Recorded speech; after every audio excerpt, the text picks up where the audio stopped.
Episode 1.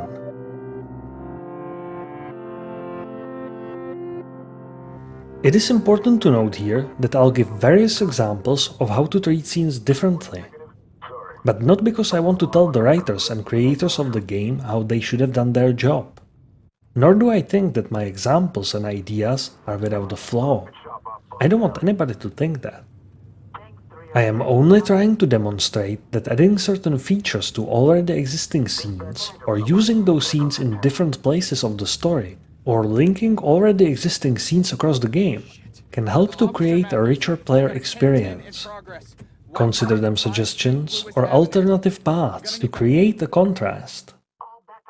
And even though I may be quite critical at some points, don't consider this piece a critique, but more of an essay, meditation, or as the title suggests, contemplation.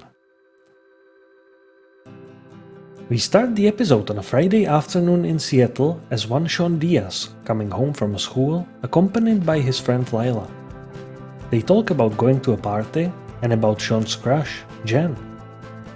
Sean then goes home, talks to his father Esteban, car mechanic, and Sean's little brother Daniel, who is just a 9-year-old kid. Sean packs up some stuff for a Friday night Halloween party and talks to his loving father, who is fixing up a car, a gift for Sean. When Sean is about to leave, he notices that his little brother is being harassed by his neighbor over ruining his shirt and steps in. Fight breaks out between Sean and his neighbor. Nearby police officer gets alerted and comes to investigate, as does Sean's father. An inexperienced police officer is overwhelmed by the stressful situation and shoots Esteban. Sean's brother Daniel cries out and unleashes an intense blast of telekinetic energy, so strong that it not only kills the officer, but also flips his car on its roof and destroys the whole front yard. Sean's father is dead, the police officer is dead, the neighbor is knocked unconscious, Daniel passes out from exhaustion, and Sean, who is the only conscious character at this point, panics, takes Daniel in his arms and runs away. It is important to note that at this point Sean doesn't know what exactly happened. He doesn't know that his brother has supernatural power. We then find Sean and his brother Daniel on the road in the middle of Washington forests a few days after the incident, on the run. That is the first point where I, as the player, felt a disharmony with my character. Why exactly was Sean running away? The game doesn't really tell you. It puts you in a certain spot, but doesn't explain why. So, I had to find my own explanation. At that moment, I thought that Sean panicked and wanted to get away from a place of terrible tragedy. But he later says that he wants to escape to Puerto Lobos in Mexico, where his father owns some property. That is one of the main motifs in the game, and I will try to explain why it has never really worked for me. Why doesn't Sean realize that it is not a realistic plan? And what does he want to do there? Without citizenship, money, job, home, friends, skills, and with little brother on his neck, who points out later he doesn't even speak the language? How would he find his father's place in Puerto Lobos? And would he just break in and hope nobody will ever notice he lives there until the end of his life? It was actually really baffling to me. I genuinely thought that his plan will fail. He will realize how unfeasible it is, try to find a different solution, and the game will revolve around something else. The death of Sean's father and how it affected Daniel, about the relationship with his neighbor, with Lila or Jen, the characters we are presented with. But the game disposes of them very quickly. That is not a bad thing in isolation. It is a good setup to show characters' plans and interests, and then let tragedy shatter them, take them away, and send our hero on an unexpected journey.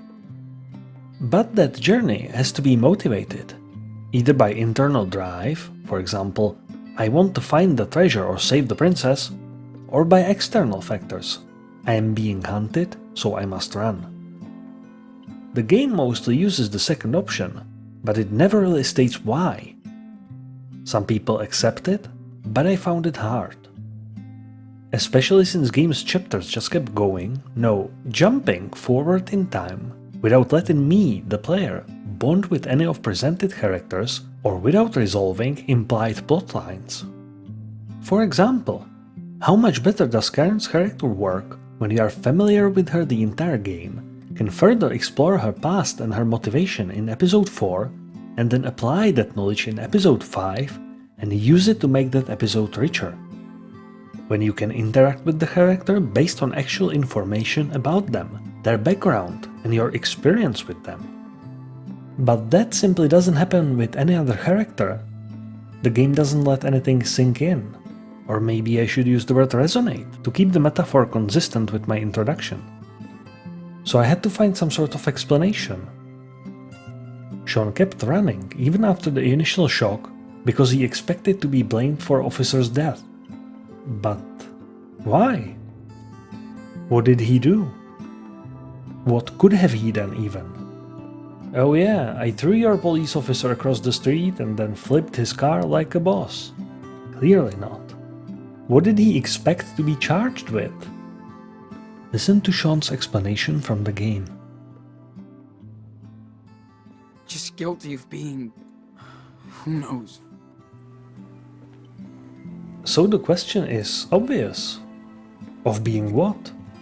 A Mexican? Is this pointing out to institutional racism?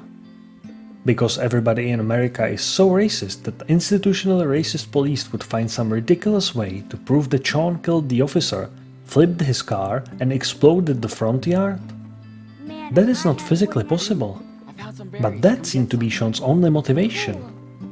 I simply couldn't decipher any other reason to run, because the only clue the game has given me was that police are inherently racist, determined to put Sean behind bars and separate him from his brother Daniel.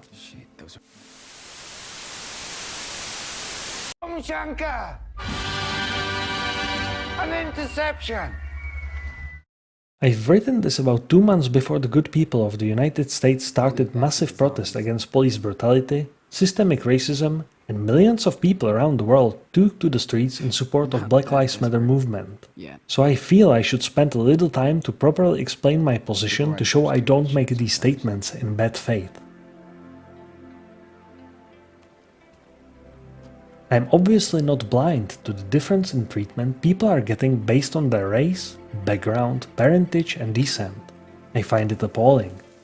I come from one of the post-communist countries which tend to have the biggest racial biases in Europe, and while physical attacks and racially motivated crimes are extremely rare here, the underlying xenophobia and dislike for people of other descent manifests strongly, even though mostly behind closed doors or under the veil of anonymity. I understand how racist people think of others, as I have collected countless genuine statements and ideas in common interactions with my fellow citizens and co-workers, and I can see how tempting it would be for them to misuse power, where they give an unchecked position of it, like it is case in many police departments in the United States. But in case of Life is Strange 2, I would like to make a distinction between institution and people inhabiting that institution. If you state that the police is inherently racist, you suggest that if you take every police officer out of the police force and replace them with somebody not racist, those new people will start acting racist based on the policies the police has. I don't agree with that concept. I believe that it is the people predominantly occupying the institution who are acting out their biases because they are given the power to do so. And it is fairly clear that these are not only racial biases either. Also class, wealth, status, religion and so on matter. Those are things that can be reformed. Police can be trained better, composed better, even deployed better to understand location and people they are policing. Why do I feel the need to make this distinction? Because while I understand that Sean can see police as a racist system, I come from an environment and background that didn't give me reason to doubt the police. I was stopped on the street 3 times during my life, showed my ID, answered mundane questions, shown what was in my backpack, and let go without a problem. Nobody was jumpy or shouty. or Daisy, or Shooty. So while I can empathize with Sean's sentiment, the game makes an error in assumption that I can effortlessly agree with him. The reason for it is that my personal, real-life experience with police was more or less positive, and the police officers I personally know or have met are just normal people, like any other. In contrast, we don't know what kind of experience Sean has with the police in his community. We see his interaction with only one officer. We don't see other police officers until the end of the game, so we cannot compare that one officer, his actions and behavior, to other police officers in the game world. And since I have no information provided by the game, I have to reach to my own experience, knowledge and encounters with the police to compare him to. And in that comparison, this one seems inexperienced and clearly wrong in his approach. He doesn't seem to represent police as an institution as far as I can tell, and I'm not given any information about why I should think differently. It is not easy to relate to a virtual character I know for a few minutes and instantly share his worldview, especially when his worldview differs so dramatically from mine, and I'm not told what that view is. This is what I mean. I simply don't have enough information about my character to understand his motivation. Just a little later in this video, I'll go into detail about how important it is to have a conflict and/or antagonist in a story to convey these vital information to the audience, or in this case, to the player. No idea where we are. The events of the last few months helped me understand what kind of problem I have with the game's assumption. Thus I'm making this note to explain that Sean's experience isn't instantly relatable to anybody anywhere and needs to be addressed and thematized in the story. Otherwise, it may not work. Be quiet. To express the last few paragraphs as condensed and comprehensible as I can, I don't have the same experience as my character is supposed to have, and the game doesn't make it clear what that experience is supposed to be, making it hard to relate. Example to illustrate the difference between me and Sean. If one police officer did something wrong to me, I would seek help of other police officers instead of becoming a fugitive and turning to a life of crime. Raccoons are way smarter than us.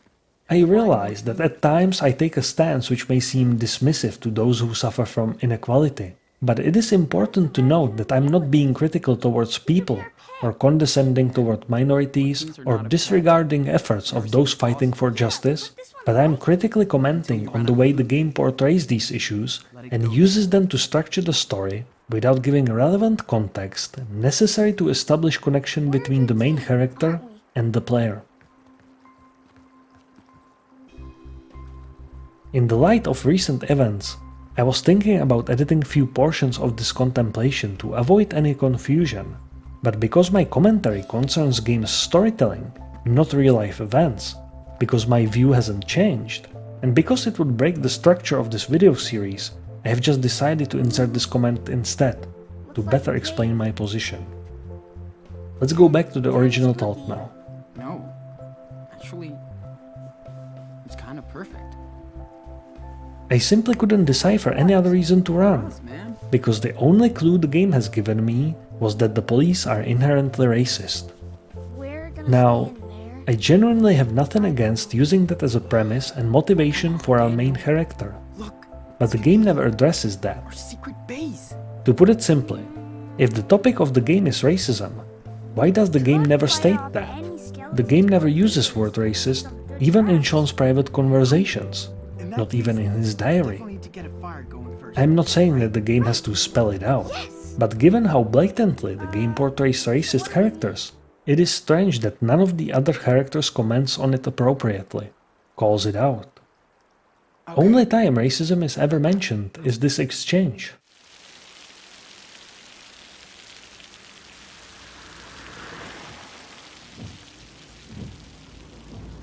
Why did he freak out on us? Good question, my friend. There are a lot of messed up people out there. And you throw in a little racism. Yeah. I don't think he was down with our last name. A little racism? Come on now, game. Whatever. And by the way, later, It is the same with the portrayal of homosexuality. Why not confront the issue instead of dancing around it? Awesome, dude. I could understand why Sean would run in the beginning, right after the explosion, but I didn't find any logical explanation of why he kept running afterward and what exactly was his plan. Okay. The game simply never gave a reasonable and sufficient explanation for the motivation of its main character, and I couldn't find any reasonable explanation for myself. That struck a fundamental discord between me and Sean's character, which echoed throughout the entire game. Also, why run to Mexico specifically? What was so great about it? The player is never properly informed. We only find a postcard and Esteban mentions retiring there, but that's it. Here, I have to make a little detour to talk about one narrative technique, something called MacGuffin. MacGuffin is a goal, or an object, or a place our protagonist pursues. In this case, get to Puerto Lobos, Mexico.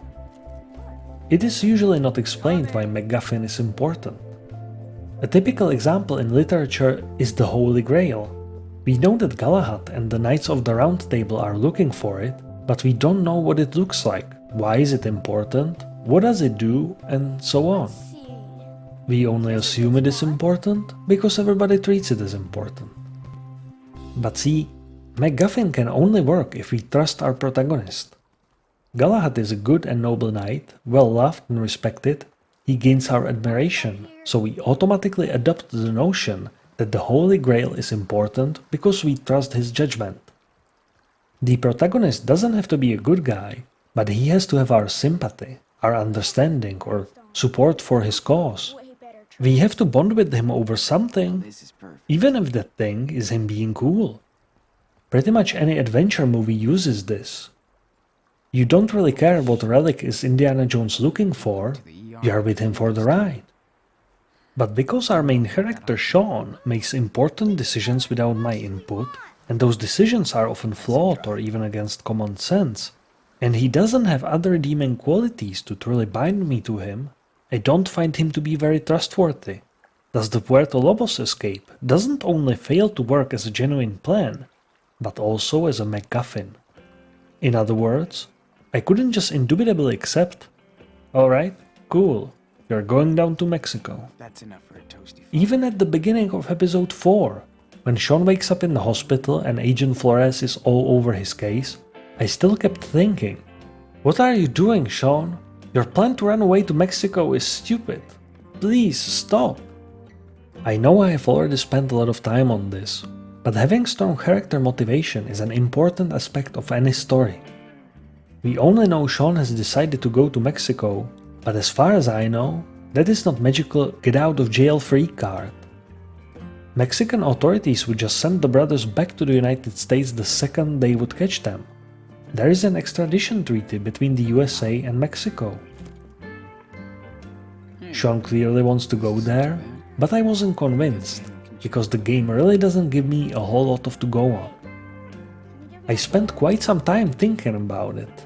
Yeah. What would help to communicate to me, and other players who may have struggled with just accepting this premise, that Puerto Lobos is a place to be? I thought there could be a combination of multiple things. Let me mention 2 examples. First, I thought there could be at least emotional motivation for the player to go there. The game could have a prologue, or we could get a flashback right after Esteban's death to explain this emotional motivation. Go ahead and A scene in Puerto Lobos push. shows Sean as a kid having fun at the beach, the same one where Daniel builds a little shrine to his brother in one of the endings, with his loving father and his mother, maybe even pregnant with Daniel, why not? Show the player through Sean's eyes that this place is a paradise. Nice work. Give the player good memories. One perfect day in Puerto Lobos. Let the player talk to Karen. Let him get to know her, so when Daniel asks about her later, the player can decide how he feels about the fact that she is missing. When Daniel says he knows nothing about her later, during various episodes of the game, the player could say, "She left us, dude, leave it alone," or "She made the best pancakes," or we used to watch the stars together. All based on the actual experience Sean and the player shared in this part of the game. By including a prologue or a flashback, not only you are presenting Puerto Lobos as a good place to be, but you are also introducing Karen's character, which Sean is supposed to know something about, but the player doesn't.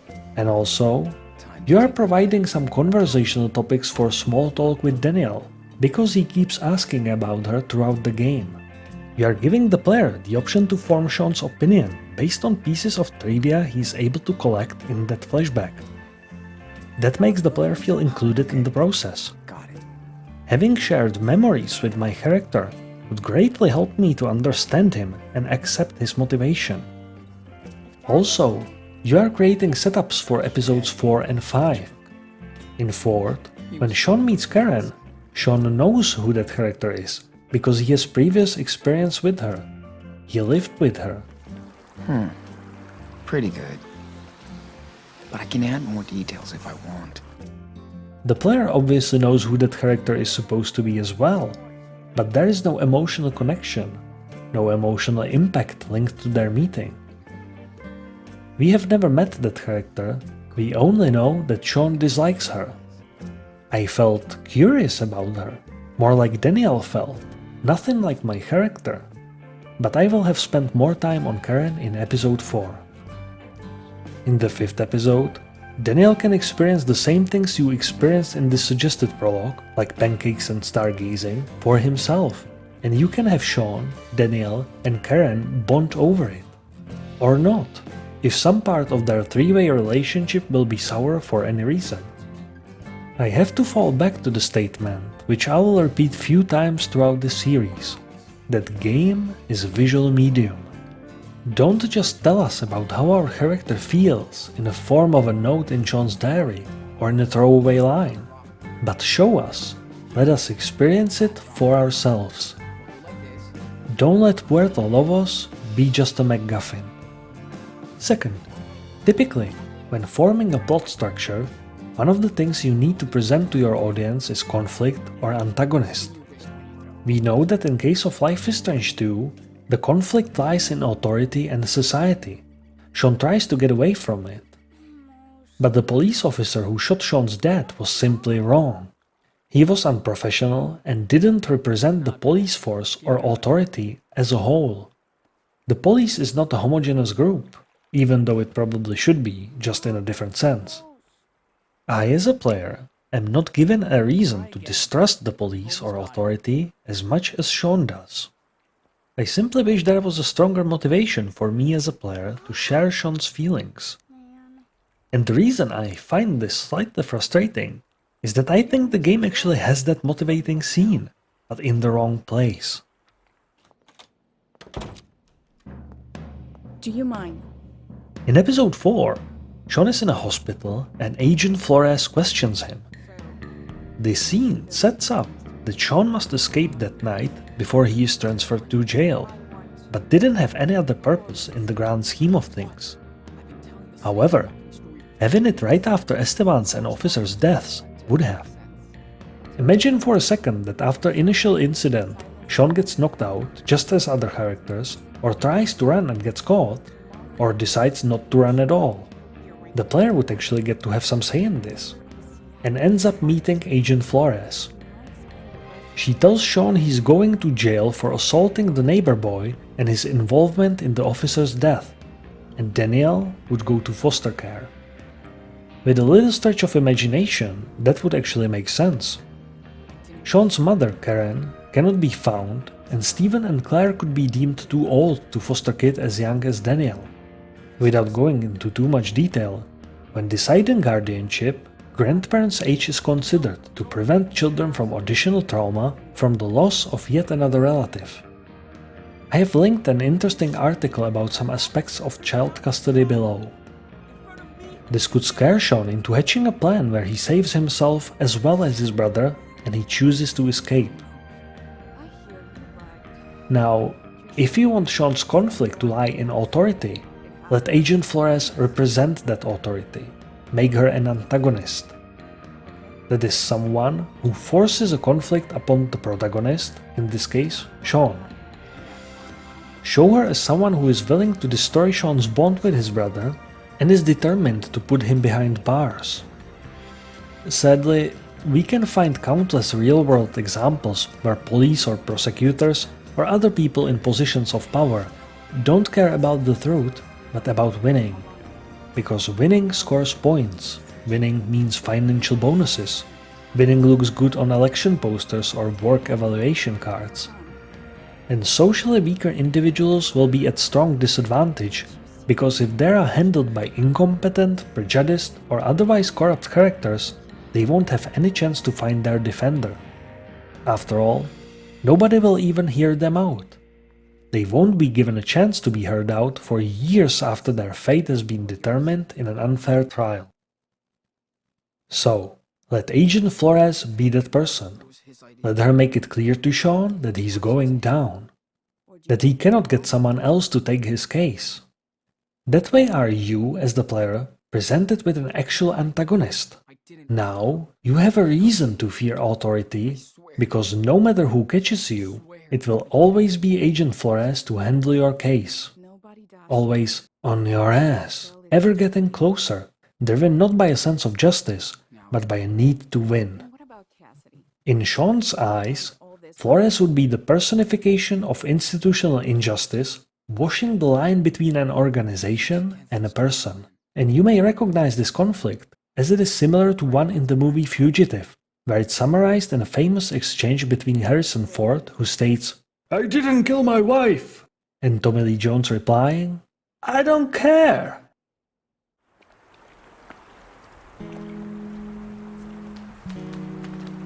I did it! Did you see? Oh yeah. Episode That was 1 awesome. continues with brothers going through the woods, on the run. Daniel doesn't remember what happened to his father, and Sean doesn't tell him. I have to use the sentence, Sean doesn't tell him, not I don't tell him or the player doesn't, because we never get the option. Father's death is an extremely important thing, and it felt weird not to be able to thematize it, and instead to try to steal a Choco Crisp. There is an emerging pattern in the game where we, the players, are allowed to deal with less significant subjects like buying food, trimming weed butts, washing dishes, peeling potatoes and so on, but the pressing matters and the bigger decisions are handled by Sean without our input. I will talk about it again when we get to the gas station. And as a matter of fact, many times after that throughout this series. Other than that, I have found it quite nice to be able to talk with Daniel, teach him about trailblazing and stone skipping. He asks, and you can provide an explanation. That is a very good way to endear Daniel to us. It demonstrates that Daniel relies on our guidance and at the same time reminds us that now we are the father figure, head of the family. We are the ones who need to provide, in this case, answers or knowledge, skills. The game offers several good bonding moments like this, and I found it really nice to be able to talk to Daniel about berries, forest animals, teach him stone skipping and other things. It is a pity these moments don't have a stronger influence on the course of the story and its progression. For example, Daniel could get lost in woods in episode 2 or 3, because both take place in woods, and knowing something about trailblazing could affect the story somehow, or his relationship to Sean. Brothers spend the night out in the woods. You experience bonding moments, you can take in the beautiful scenery, you can enjoy relaxing moments in the spirit of Life is Strange. Great! Great scene. Great and wholesome scene. By the way, there are claw marks on the trees, and they were somehow intriguing to me. I saw them, Sean saw them, and later, when Daniel asked if he should go for firewood or fortify our camp, it seemed like a setup, like something was going to happen, like a monster. Don't freak out, man. Daniel's gonna think there's something wrong.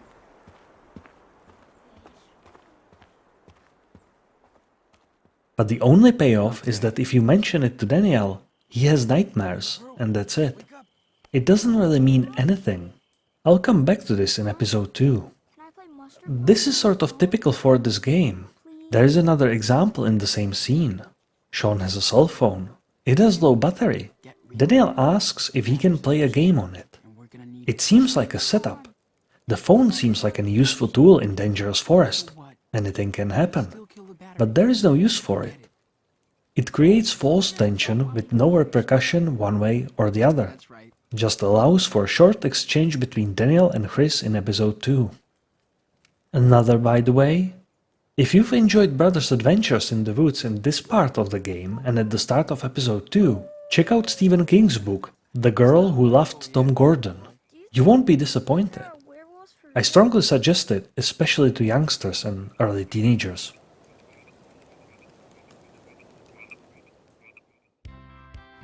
I'm so hungry for real food right now. The next day, the brothers arrive at the gas station trying to get some food. And it was there where I felt disharmony with my character again. This is a fairly minor thing, mind you, but they are piling up. Hey, come on. It was caused by a combination of two events. No thanks. First one was when Sean saw a silly advertisement for Spanish lessons which said, "I can have you ordering nachos and cerveza like a pro muy pronto," and commented, "You sound like an expert douchebag."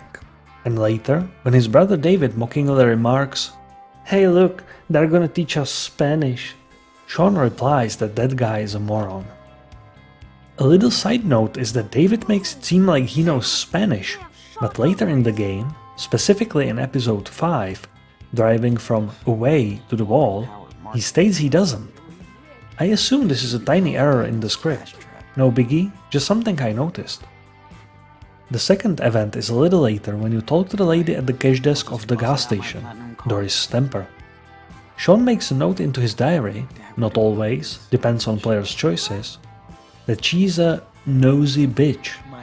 Because those three remarks came so soon one after another, I felt a moment of discord with Sean. I felt he was needlessly condescending towards people around him. I could understand it with the Spanish lessons poster, but I wasn't really sure why did the woman deserve to be called a bitch. She even gave Daniel a little souvenir, for free. Especially since in the most of Sean's dialogue options throughout the game, where the player can actually choose what he says, Sean's replies are very meek.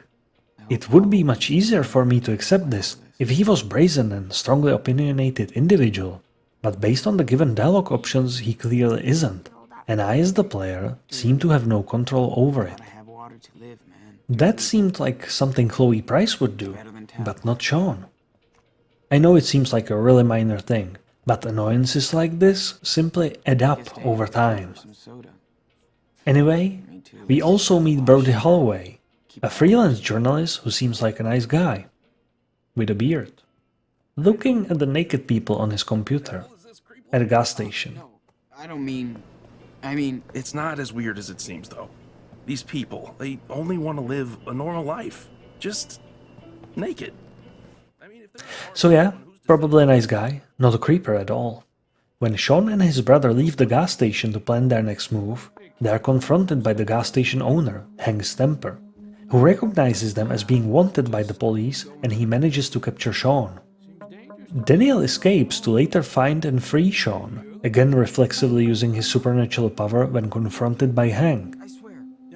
While he is escaping, Sean finds an article claiming Hank Stamper is a local hero, although Hank just acts like an asshole, optionally kicking handcuffed Sean in the face and telling Sean, "You're the reason we need to build that wall," and other things of that nature, despite Sean clearly being an American. Many people took an issue with how the game thematizes racism and stands against immigrants, for example calling it, and I quote the best of the worst from the user reviews on Metacritic, "Anti-establishment, anti-white and anti-American. It's basically oppression porn for people disconnected from a reality who want their beliefs reconfirmed by anything." Another, "Forced SJW agenda." Another, "Heavy-handed political crap pushed on us from people across the pond, no less." Another, "After playing the first episode, I can say that this is a regressive leftist propaganda masquerading as a computer game. In the game, all white men so far have been racist, fascist, bigots, or..." 4 asterisks. What could it be? Facts, maybe? Another, Dirt leftist propaganda without features of a Liz 1. You probably get the idea? I deliberately chose these comments because one of the points of the game is that you are forced to be an adult. You know, the mature one. Watch it, punk. Yet I do understand where these people are coming from.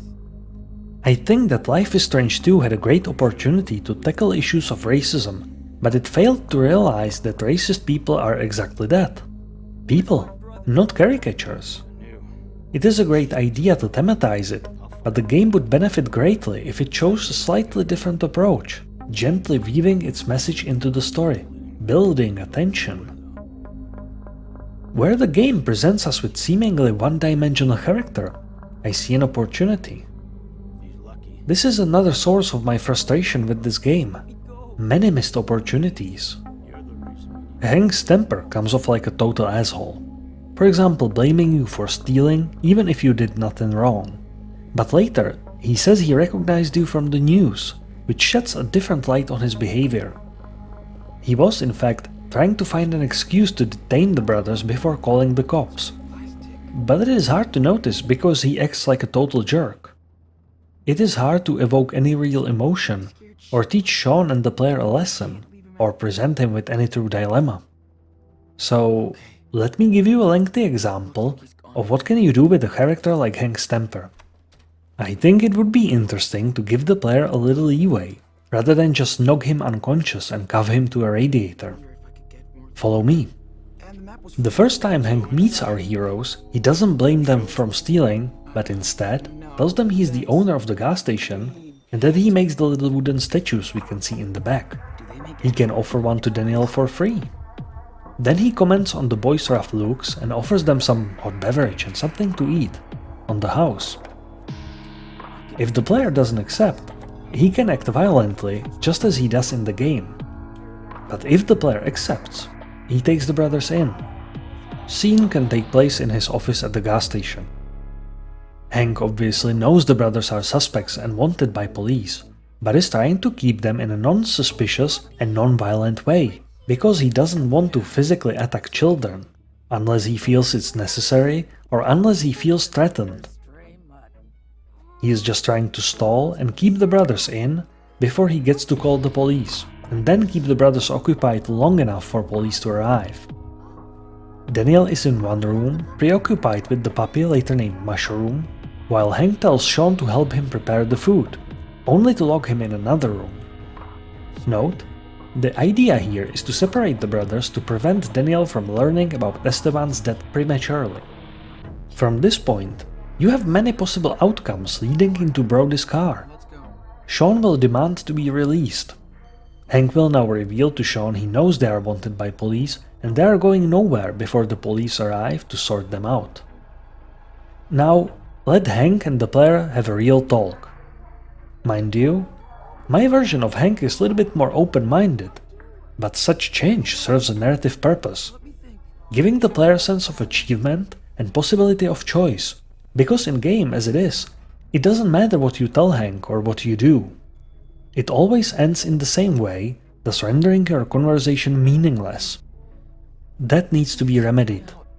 For example, the player can choose what he says, explain that the police officer killed their father and that they are trying to get away, that he knows Daniel will be separated, that Agent Flores doesn't care about the truth or the brothers, but about her career.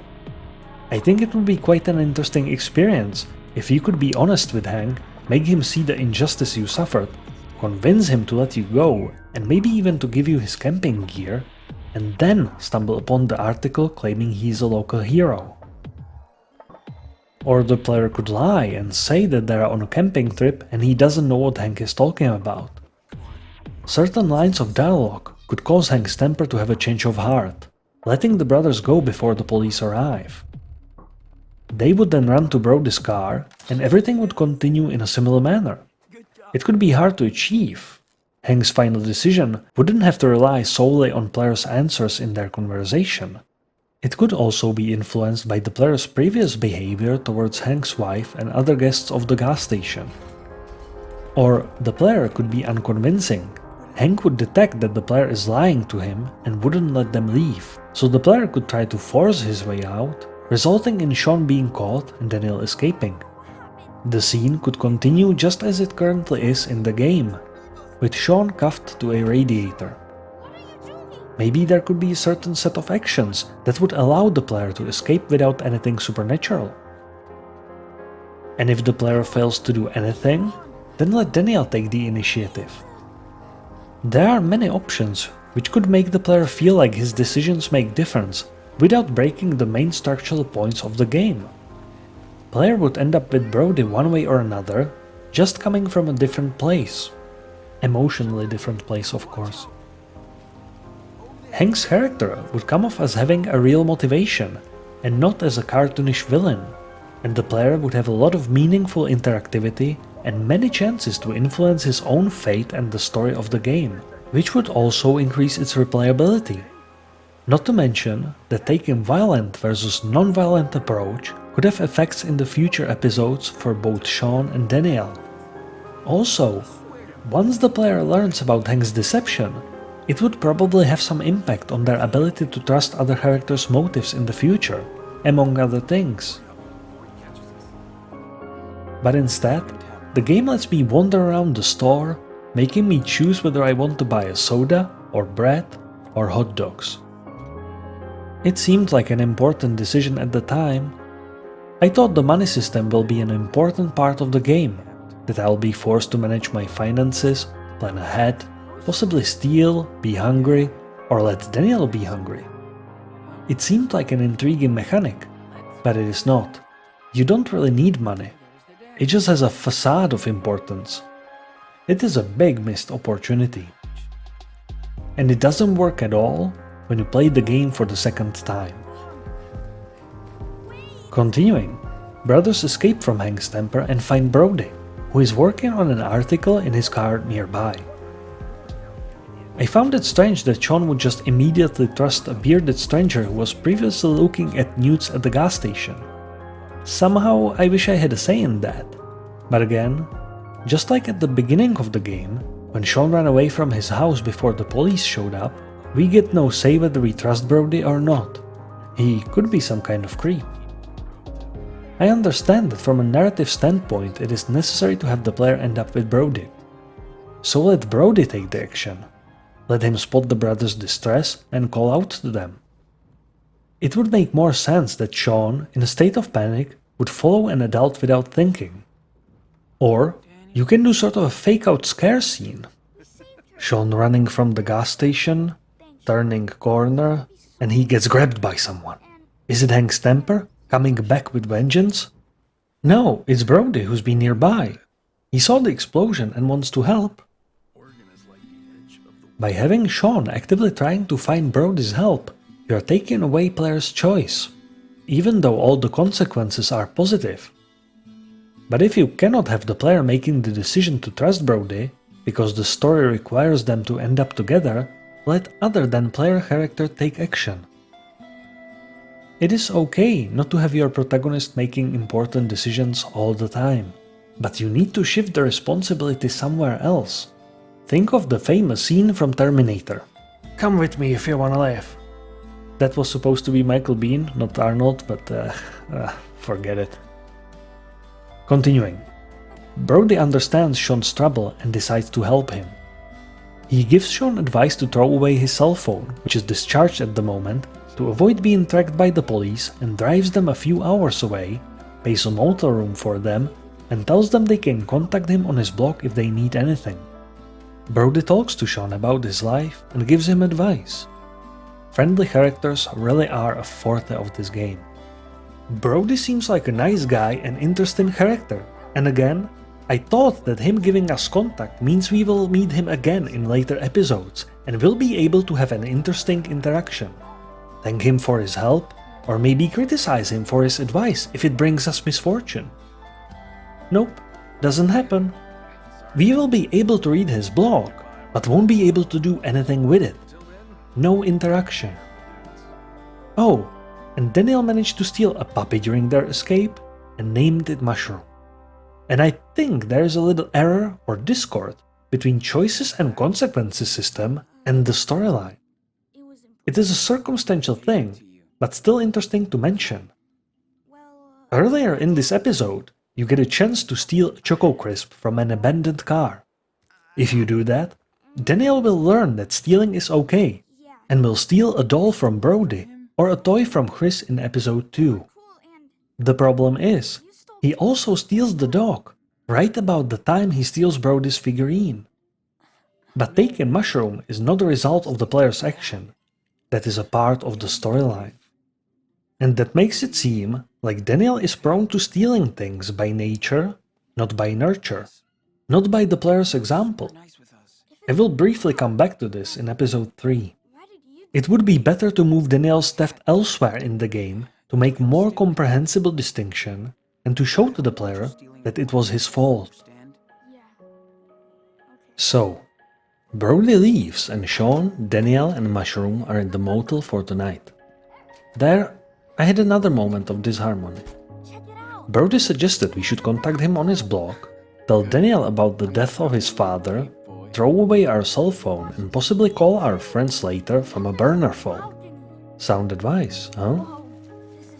Unfortunately, Sean connects his phone to a charger, battery was drained, remember, lets it turn on, reads all the messages, and then you get the option.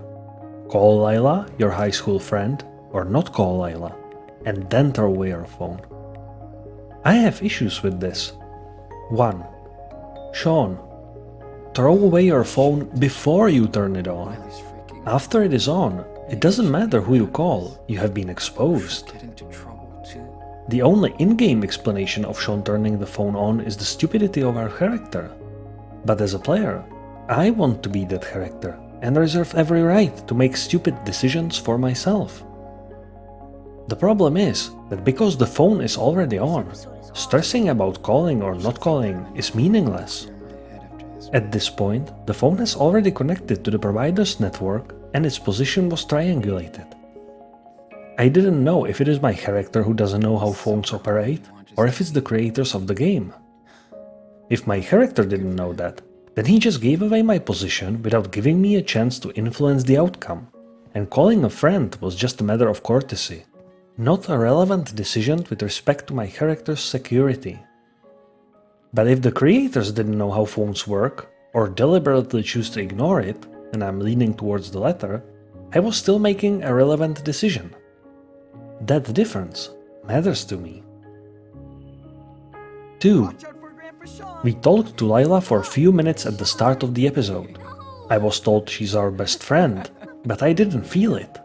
There was no evidence for it. The pacing of the game and the way it uses characters simply didn't dedicate enough time to convince me that Lila is that important. And also, because I didn't feel much of a connection to the main character, Sean, I didn't really care. 3. I didn't understand why there is such a pressure to call Lila now. The most obvious thing would be to follow Brody's advice. Throw away your phone and call her from a burner phone, or a public booth, or motel phone, or anywhere else later. I didn't expect that the game will simply skip 1 month forward in time after this night. That was pretty unexpected and not foreshadowed by anything in the game. And Sean never bothered to call her during that time. Given how many important decisions Sean made without my input, that suggests to me that he didn't care about calling Lila either. 4. You are not punished for calling her, only for not calling her. Police won't find you sooner if you call her. I find it strange to present us with a choice which is tangibly negative, but not punish the player for doing clearly wrong, but warm-hearted decision. I understand that your actions may have unforeseen consequences. You try to help someone and cause them harm, or you harm someone else in the process. But it feels strange when you retrospectively find out you are avoiding objectively bad decisions for no reason. The game needs to confront you with your decisions, or rather with their consequences, directly. If you call her, you should be tracked by police earlier in episode 2, possibly missing out on a certain piece of dialogue or a scene as a punishment. For example, Sean could detect some unusual police activity around the grandparents' house and they refused to go to the Christmas market, missing the entire scene. Or maybe you should even be able to meet Lila in the future, or get help from her. Money, advice, direction. Maybe she could contact Sean while he's in the hospital in episode 4 and cheer him up, or even be useful and snoop some additional information about Lisbeth's church. If you didn't call her, you should get to know she's depressed, or she should refuse to help you in the future, but you wouldn't get in trouble with the police in episode 2 earlier. At the same time, the game should let you confront Brody about his advice, even if it's just through a message on his blog. Tell him that you followed his advice, but it hurt your friendship as a result, and you had no one to turn to when you were in need. This way, your experience could serve as Brody's catalyst for what you learn later in episode 5, that he reconnects with his family. Reuse your characters. Characters and the story need to latch onto the player like burr, like tar and feathers. The game shouldn't let you get free of social bonds and your friends that easily. It shouldn't let them disappear between the acts. Ideally, you and Sean should carry their imprint with you on your entire journey. But as it is in the game right now, you suffer no consequence for your action. No matter what you do, police always find you at exactly the same moment in episode 2, and you may never get to know how your decision affected Lila. That is a pity, mostly because if the player, and this time I mean as the person behind the computer screen, is ignorant towards feelings of others, and they are not confronted with the effects of their ignorance, they will never learn they did something wrong, or that their action even had any consequence at all. That is a problem for a game that claims that your choices matter. If a tree falls in the forest and there's nobody around to hear, does it make a sound? The game should use the player's own actions to teach them a lesson, to make sure they are fully aware of how their actions influence other people. I'm not saying that I provide the best examples, but I'm sure you understand what I'm getting at. Social structure can be a pretty sticky web, and cutting yourself out of it may not be as easy as throwing away your phone. Sometimes, what goes around comes around. Continuing. After Sean throws away his phone, he's finally ready to tell Danielle about his father's death. But before he says anything, Danielle asks for a Coke. While Sean goes to get it, Danielle learns of his father's death on the TV news and accidentally demolishes the motel room with his telekinesis.